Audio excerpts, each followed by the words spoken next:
Welcome to In Edina, a program about the people, places, and activities all in the city of Edina. I'm your host, Lillian McDonald, and we bring you this broadcast from the Edina Senior Center.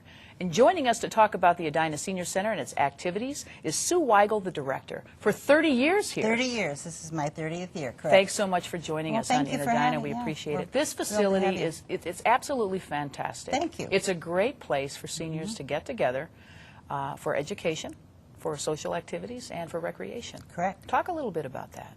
Well, you know, we have couples that come here. We have single people that come here. Oftentimes people find themselves in a situation where they've lost their friends, and this is just a great place to come.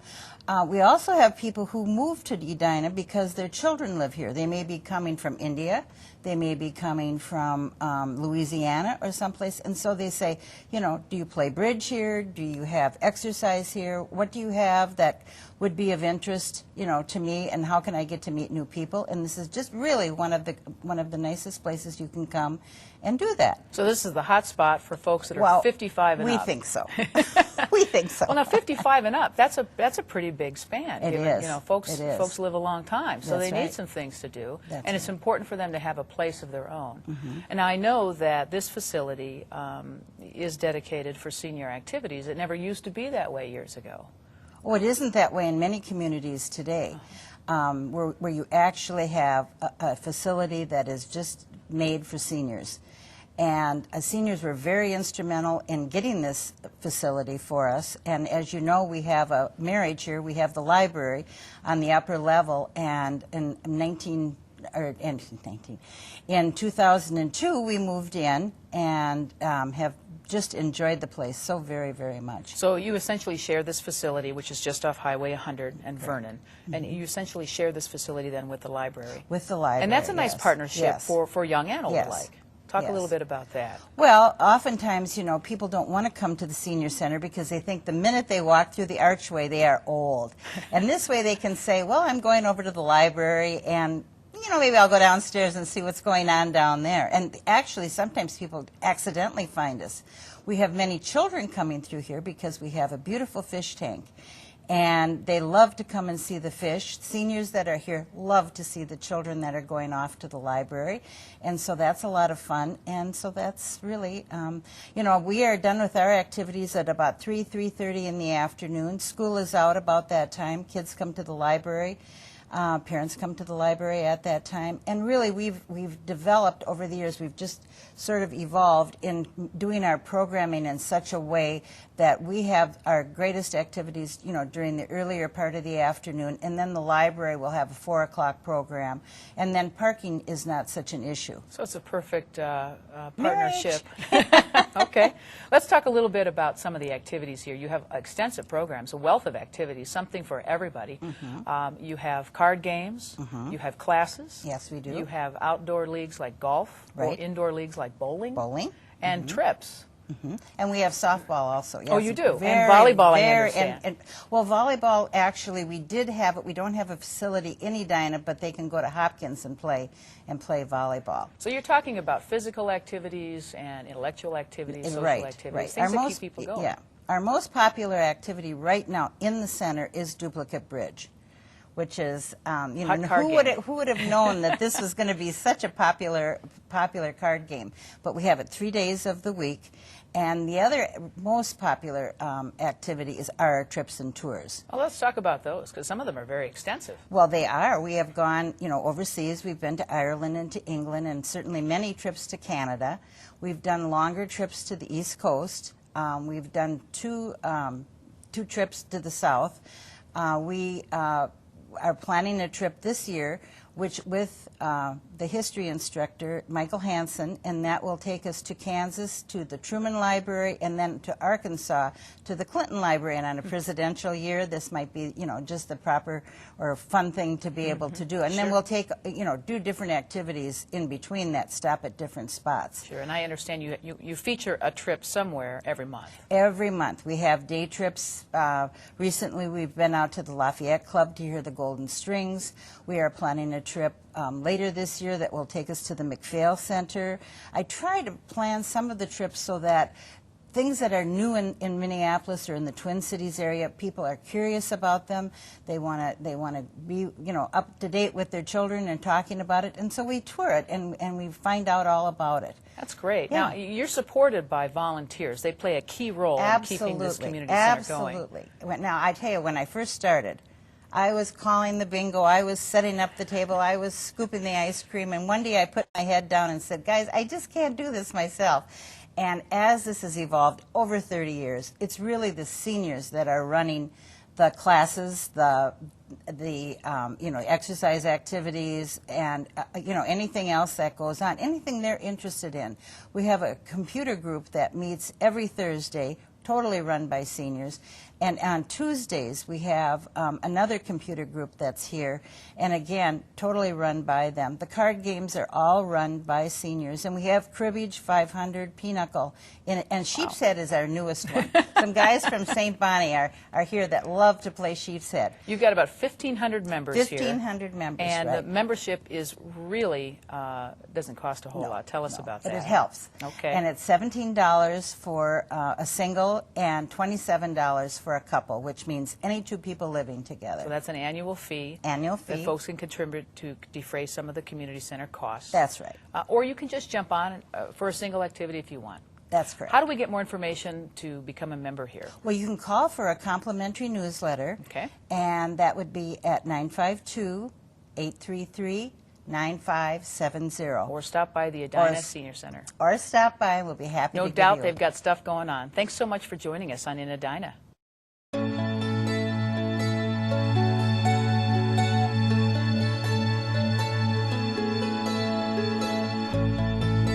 Well, an easy way to stay fit and have fun is to go out and go dancing. And there are plenty of activities to do that right here at the Edina Senior Center. Joining us to talk about line dancing and tap dancing, we have Ruby Erickson from the Rhinestone Rockettes, and we have Marilyn Rieger from the Bees. That's one of two dance lines, right? Right. And it's line dancing. Line dancing. Okay, what are the two? The Dandyliners? Is the first one? Dandyliners. We were first with the Dandyliners, and it got to be too large, and because line dancers need a smaller group, and we were about 20, and we split then. So you split into two. The Dandyliners is one group. And we're the Bees. We were the B group, so then we became the Bees. That made sense. Now, line dancing, that is not like square dancing. No, you don't have to have a partner, and it really means dancing in a line. It's pattern dancing. You just repeat the same pattern, and there's a lot of different kinds of dancing, a lot of choreography for the... A lot of different patterns and then a lot of different music that you can apply those patterns to. We dance, well, of course, the waltzes. We dance the tangos and the cha-chas. Almost any kind of dance, we do a form of it. And it all got its start out of country music dancing as well, which made it really popular. How many people in your line dance group? There's only 6 right now. Okay, so you dance in two lines then? 2 lines 3 and 3. And it's a lot of fun. And it's great exercise as well. It is, because you love to do it. You love to dance, so you don't even feel like you're exercising. That's a bonus. Now, tap dancing, whole different world. Yes. A lot more tappers involved, right? Well, yes, in order to be in a tap group, you need to have tap shoes and learn the steps. And in the world of tap, there's a lot of different steps and combinations. And you've got 25 people in your group about? Well, we've had 25. We go up and down depending on who's in town and who's traveling. And when we perform, we have anywhere from 12 to 18 people performing. And you have 3 different kinds of tap styles, right? Well, because we've had 3 kinds of teachers, we have 3 styles. We have the old Ginger Rogers, Fred Astaire classical tap. We have jazz tap, a lot of hands. And then we have stomp tap, where we're doing a lot of stomping and a lot of body movement. It makes it really physical. A lot of fun, though. And with all of them, we all want to make the sounds of what a tap sounds like. And this is to music as well, of course. It's definitely to music and different kinds of music. We have the same thing where we use a combination of music. We have the old classical music, Dancing in the Rain. Oh, that's great. You know, what's interesting is that you practice weekly, right? But you are also so good that you are called to perform places. That's right. What kind of venues are you performing? We get hired for birthday parties. We get hired for holiday groups. We get hired by churches and care centers, and we love it. All of us, some of the people in my group started dancing when they were 4 years old. Some of us didn't start till we were 55, and we love to dance and perform. And that's important. You don't have to know a thing about dancing. Even those shy folks out there can get out there and cut a rug, right? I mean, you don't have to know anything about tap dancing or line dancing. You'll welcome anybody at any time, and you sort of bring them into the fold. In our tap group, you do need people come in and they start taking the beginning tap class. Sure, sure. So they have to buy a pair of tap shoes and get started that way, and that makes sense. And you don't need any special equipment for line dancing. No, but they do need a beginner class. Sure. Sure, we got to learn the patterns, right? Right. It's like step 1, 2, 3. It sounds like so much fun. You welcome anybody at any time, and you have quite a wide age range in your groups. We do. We go from 55 to 90, and we have men who dance with us and who like to perform. Great. And you have... I think our average age is in the mid-70s. I don't know. Well, there's only 6 of us now, so our range isn't really that wide. Yeah, the one lady that is retired now. Well, we probably don't want to give ages No, out of any I'm not- particular person not on the air, gonna- but it will keep you young. No doubt, dancing and the fitness you get from the dancing will keep you young, and you'll have a great time, meet people, and perform, in your case. So if folks want to get involved in either the Rockettes, the tap dancing group, or with the Bees, or the Dandyliners, the line dancing groups, they should just go ahead and contact the Edina Senior Center. Right. I want to thank you both for bringing a great interview to our program today and for getting out there and having fun. Yes. I can't wait to watch you perform sometime.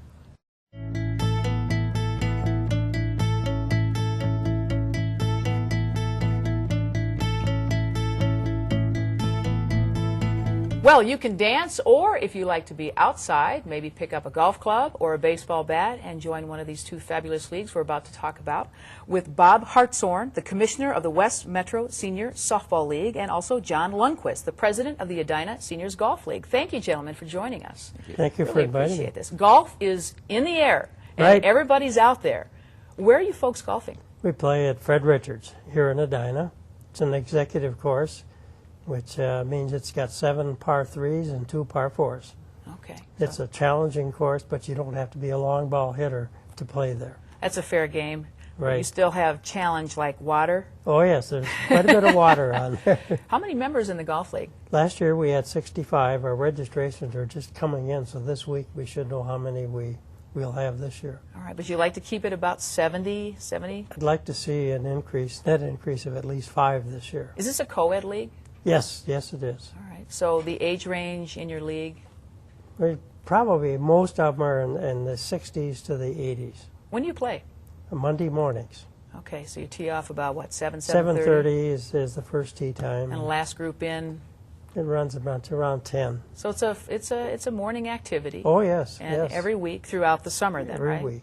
Okay, great. And you have different events for golf as well, Yes, right? yes. Scrambles, best ball. Our best ball is our most favorite one. We did that for the first time 2 years ago, and it went over so well. Last year we did it twice, and we're going to do it twice again this year.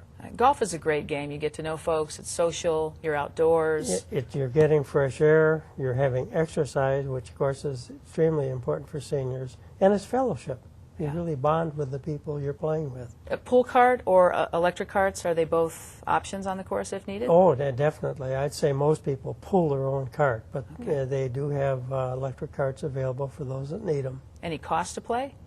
Yes, the green fees for a patron are $10, non-patron are $13. Okay. And then there's a $10 membership fee. Can you be a beginner golfer and jump on this league? Oh, absolutely. Okay, good. I was one. I'm a bit of a hacker myself, so, you know, it'd be kind of nice to get out and golf every once in a while. Now, softball is also very popular. Talk a little bit about the West Metro team. Well, our West Metro Senior Softball League starts in the spring, and we go through the summer at Van Valkenburg Park in Edina. We play on Tuesday and Thursday mornings. We start about 9 o'clock, and then the end varies because we end up making every day an event. We have a grill on site where somebody is assigned to bring the dogs or the burgers. Got to bring the hot dogs. We have a beer committee, we have a pop committee, and we end up with a picnic after What about the games are baseball over. part of the game? Oh, baseball we play also. And talk about camaraderie. We have a team sport, so we have great camaraderie. We have upwards of 100 to 120 people playing. Wow. We have a wonderful time. Every 6 weeks we fruit basket upset and form new teams, so everybody gets to know everybody. Oh, nice. Our hats that we supply to everybody have your first name inscribed on the front of your hat, so it's like wearing a name tag. Sure. So it's a wonderful experience. It's great exercise. We have people that can run like the wind. We have people with artificial hips and knees that can't run very well. We run for them if you can't run. So they'll make the hit, and you'll have a designated Correct. runner on base. Good. The total cost for the summer is $35. That includes everything. All you have to do is bring your body and bring your glove. We have the balls. We have the bats. Senior softball is the illegal bat league. We have some of the hottest bats you're ever going to swing in your life. So you mean you can hit it beyond We have the people shortstop? hit the ball out of the ballpark regularly. Oh, yeah. So we use low compression balls, but we have really hot bats. Being in our senior softball league also allows you the opportunity to go on traveling softball if you'd like. There are national organizations of senior softball throughout the country. Nice. And then in different age groups, and you can travel around the country. Where do you get to play? We've gotten to play. This summer we will play in Champaign, Illinois, Rochester, Minnesota, Omaha, Nebraska, Des Moines, St. George, Utah, Phoenix, Arizona, Dalton, Georgia, and Fort Myers, Florida. Do you have to be good to play? It helps. The traveling team players are better. But Okay. just like the kids' hockey, we have different skill levels. At the major plus level, they all look like 70-year-old gorillas. They are huge men, huge and strong. Is it co-ed league, though, too? Our league in the summer is co-ed. We have 2 women that play with us, and they do just fine. It helps if you can throw and catch. It can get very dangerous with the ball flying around if you can't control yourself to be able to catch the ball. You can pick it up in your spare time. But you pick it up quickly, and we're always willing to help. So we have people that need help in their skills, and so we'll hit ground balls to them and play catch and offer. And it's a opportunities. year-round league, too, so if you wear out in the summer and you still want to keep going. Exactly. If you play with us in the summer, then they kind of get into the club, and then you can come and play with us, and we play indoors all winter. So we're playing 51 weeks out of the year. It's great for us old guys. It keeps us active, keeps us moving, and again, the camaraderie is wonderful. So to check out the softball team or the golf league, all you need to do is contact Edina Senior Center.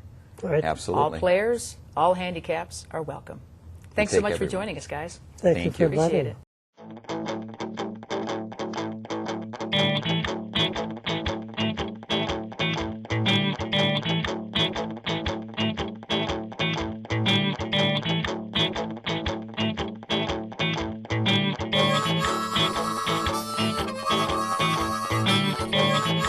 Well, if you're interested in pool, as in billiards, we've got a couple of guys here that'll help you get involved around the pool table. Joining us to talk about pool activities here at Edina Senior Center, we have Leland Lillehaug and also Bob Marabella. You are both pool sharks here, part of the pool group, right? We're pool players. I don't know about the shark part. Not so. Well, that's coming, that's coming. It's a 9-ball league, is that right? It is a 9-ball league, right? How does that go exactly? Well, 9-ball, you're just going to use the first 9 balls, and you set them up in a diamond shape.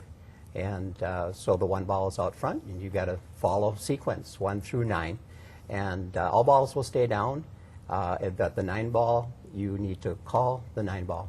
And You have put to it in call your the pocket. 9 ball. Mhm. Do you have to get all 9 balls in, a single player, or is this just the rotation and sort of how you get lucky? Yes, right. If you miss, then your opponent has a chance on it, and you go forward from there. And this is a weekly league? We come together on Tuesdays between 1, 2:30, 3 o'clock. We get together Okay. weekly. How many's on a team?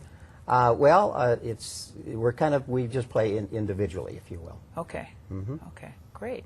Now, Leland, you actually joined the pool club, and it was sort of your way to network. You moved here from South Dakota Right. not too long ago. Yes.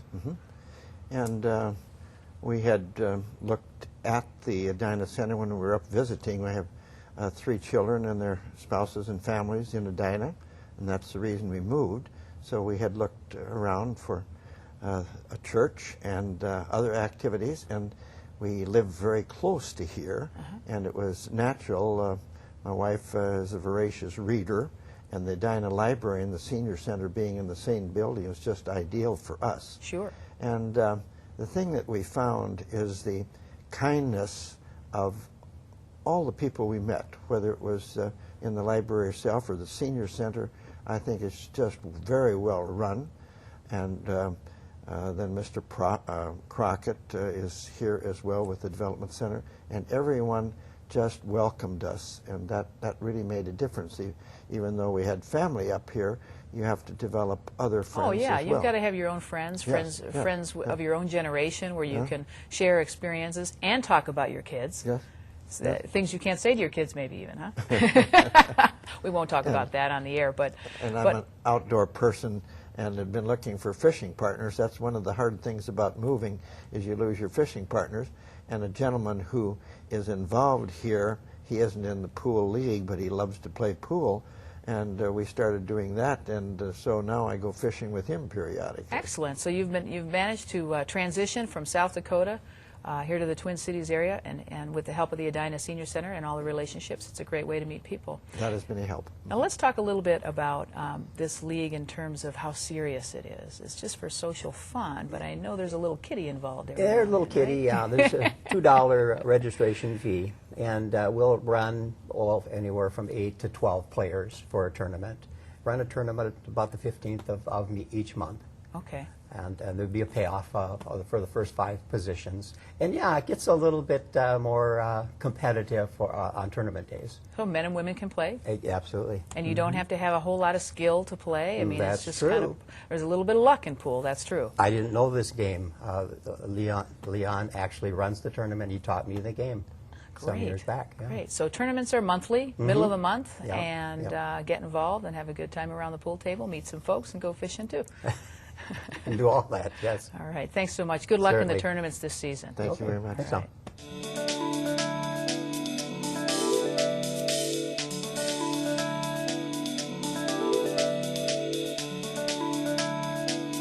Joining us now to talk about the Edina Community Foundation is its Executive Director, Dick Crockett. Thanks so much for joining us on In Edina.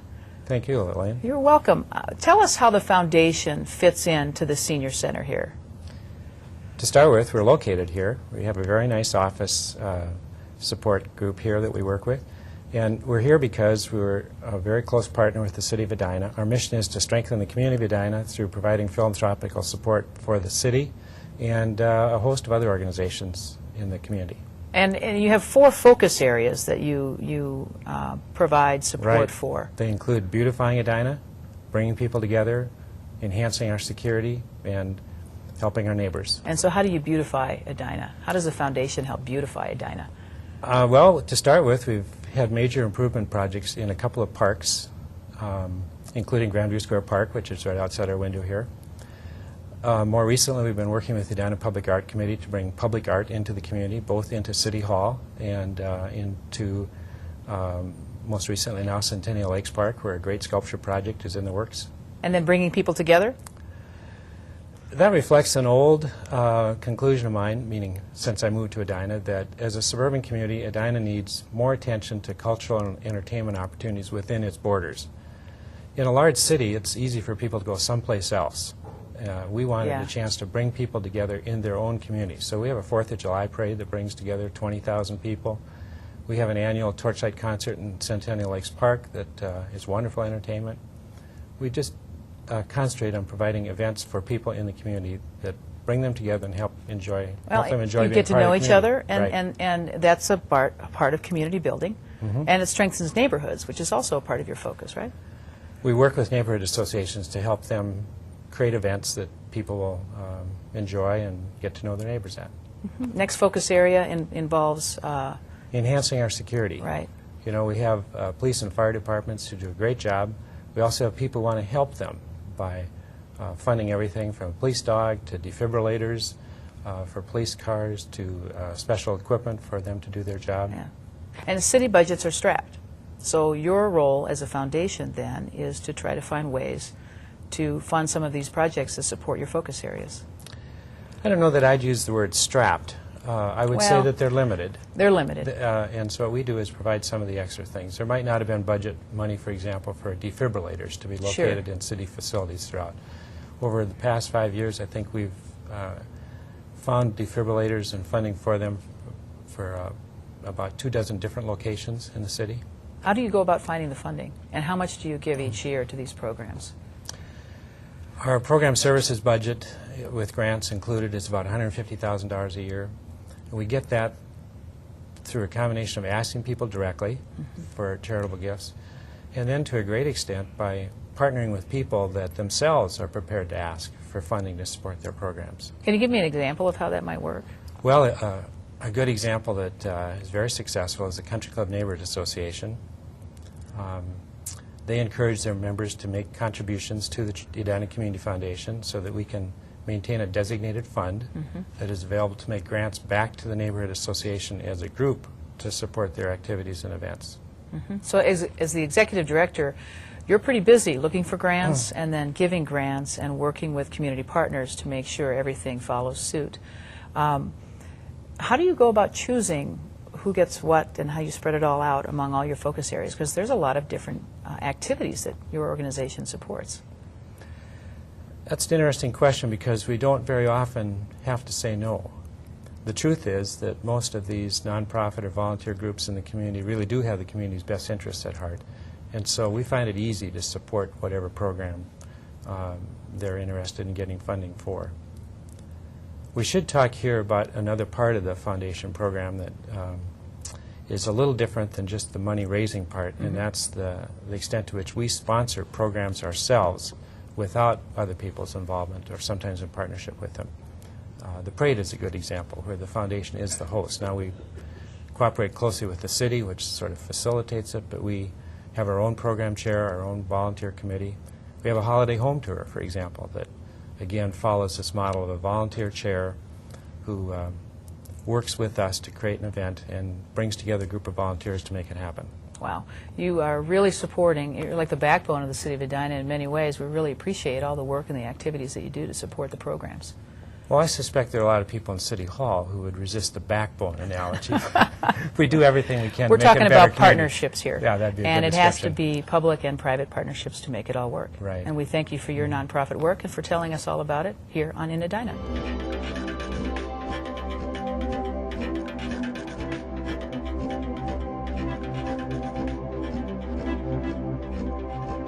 We'd like to thank all of our guests for joining us on this broadcast, and special thanks to the Edina Senior Center for letting us bring you this broadcast from their beautiful facility.